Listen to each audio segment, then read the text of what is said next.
Baguio Hey dear, Gala, another Part day, another 2. vlog with me here in Baguio City, and it's the continuation of our video last time. And I'm gonna tour you around here in Camp Chanhae kung saan kami nag-ikot ni Kuya. Ayan, nakadlakad lang muna. And syempre, i-flex ko lang yung shoes ko na nabili ko dito sa TikTok shop, and I'm gonna make a video of it, guys. Promise, apaka-worth it. And we visited the butterfly garden here in Camp John-Hay, and that time hindi sila lumilipad. And sabi sa amin, ano daw sila, hindi daw sila active that time. So, ayan.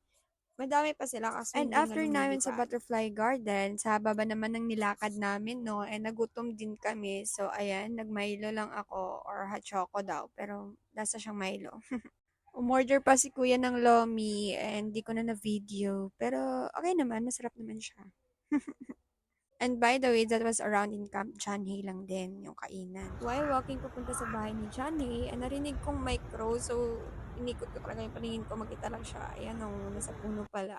As we entered here in Johnny's home, ayan, ang ganda niya and alatang luma na nga talaga yung mga gamit and pinipreserve lang siya. Ano daw? Hindi pinipreserve, mini-maintain pala. Oo, sorry.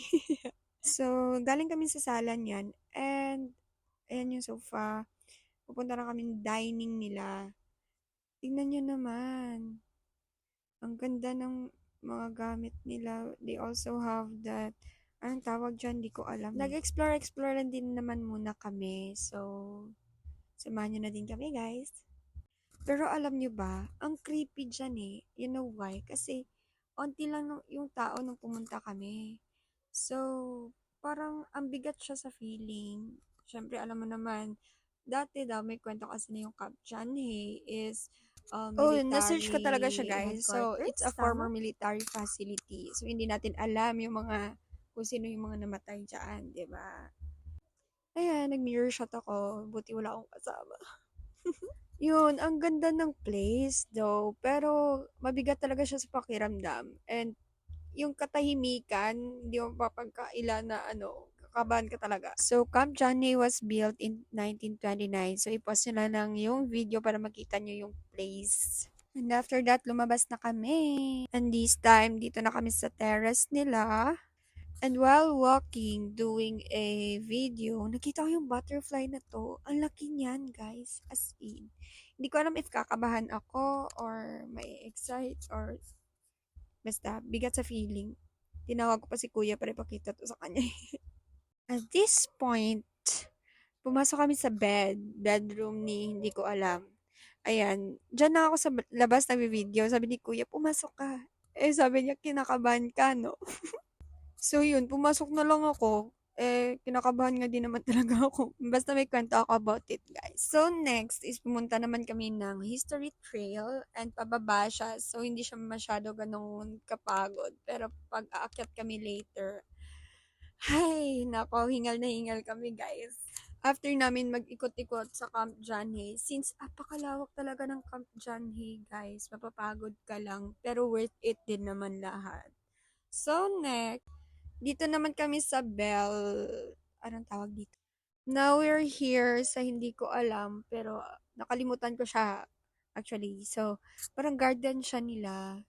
And ang ganda kasi minimaintain yung cleanliness and wala ka makikita ang mga ano, mga patay na halaman.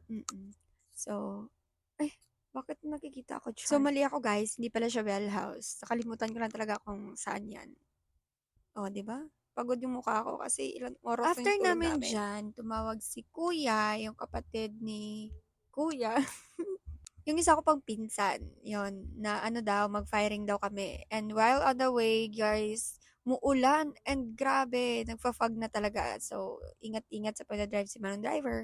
And dumating na kami dito sa West Point firing range. Ayan. And that was open na firing range. And that was my first time also na ma-experience yung open na firing range. Yan no, yung dinadayo talaga siya ng mga Chinese and other nationwide. Charis. So, for the firing na yung ate Mayana, tignan mo yan naman, oh. Oo. Pero guys, sa haba ng kuko ko, siguro, oo, nagja-jam Yung bala, pisto lang naman yan kasi. Pero hindi ako makatama kasi hindi ko alam. Matagal na din kasi ako hindi nakahawak ng baril. You know, my first time na mag-firing kasi dito pa sa Iloilo. Siyempre, napagod na naman kami sa kakalakad at sa mga ginawa namin. So, nag-chocolate Curio kami sa Baguio. And, grabe talaga guys. Yung food namin dyan guys, iba-iba yung lasa, oo. Pero may na-learn din ako after namin kumain dyan na pag gusto mo talaga ng sweets lang talaga lahat. Eh kami, umorder kami ng pusit, umorder si kuya ng pizza. Basta, eh ayan, may chocolate kami. Tapos, merong maasim. Tapos, merong matamis, meron matabang. Guys, sumakit yung chan ko dyan, guys. As in. Pero ang galing kasi pag yung drinks pala in-order ko dyan is, yan, yung may ice cream. Eh, ikaw talaga mismo gagawa. Hello, sound check, mic test. Ayun, nalobat nga yung mic ko. So, anyways, this was the last day here in Baguio and that's the view from our hotel. Ayan guys, binagyo na kami. You know, kahapon. Kahapon kasi umuulan na 'di ba nung pumunta kami ng firing range. Eh sa namin napuntahan ni Kuya, hindi ako nakapamili ng mga pasalubong. Oo. Hindi din ako nag-expect na babagyuhin kami doon. So, ayan, for the payong-payong kami. So, yun na nga, 'di ba? Naulan na kami. And then, yung payong ka dyan, guys, nasira talaga siya ng hangin. Oo, ang lakas. Ganun kalakas yung hangin. Tapos, binabagyo na kami, pero may less update na rin yung ating yan. Ano? Binabagyo kami sa Bagyo. Siyempre, nadaanan namin yung Burnham Park na, ayan, na ano talaga siya, closed kasi tutumba yung mga kahoy. Grabe ang experience namin talaga sa Baguio. Hindi namin in-expect na babagyuhin pa pala kami. Binigyan pa kami ng exciting part. Akala ko nga maka-cancel na yung flight ko eh. Buti hindi din na-cancel. Tsaka nakauwi din ako ng safe. Ayan, nag-taxi kami papunta sa mga bilihan, sa tindahan, pero wala nga masyadong nagbebenta. So far, nakabili din naman kami dun sa mga mga bilihan ng pasalubong. And ayan, airport na ako, uuwi na. And then dumating ako ng bahay. Hindi alam ng kapatid ko na may binili ako sa kanyang iPad. Eh, old model lang naman to. Ayan, ang kalat pa. Kasi nga hindi in-expect. Yan, ginising ko siya dyan kasi patulog na dapat siya nun. Pero, gabi ko na nakuha yung iPad sa binilhan ko.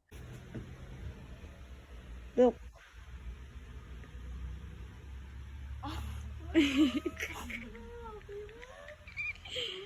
What's this? An iPad. Parang hindi pa siya masaya dyan, no? Pero, kasi, wini-wish talaga niya na magka-iPad din. Open it. Or di kaya Kasi tablet hindi yung lang. parang Pero iPad. iPad na yung binili ko sa kanya. Kasi may nakita akong mura. And then, old generation naman na siya. So, okay lang. I can Pero masaya siya guys ha. Sa video lang parang hindi. Kasi nga, matutulog na yan dapat. So, yun lang guys. Thank you so much for watching. Don't Ang haba ng romance video.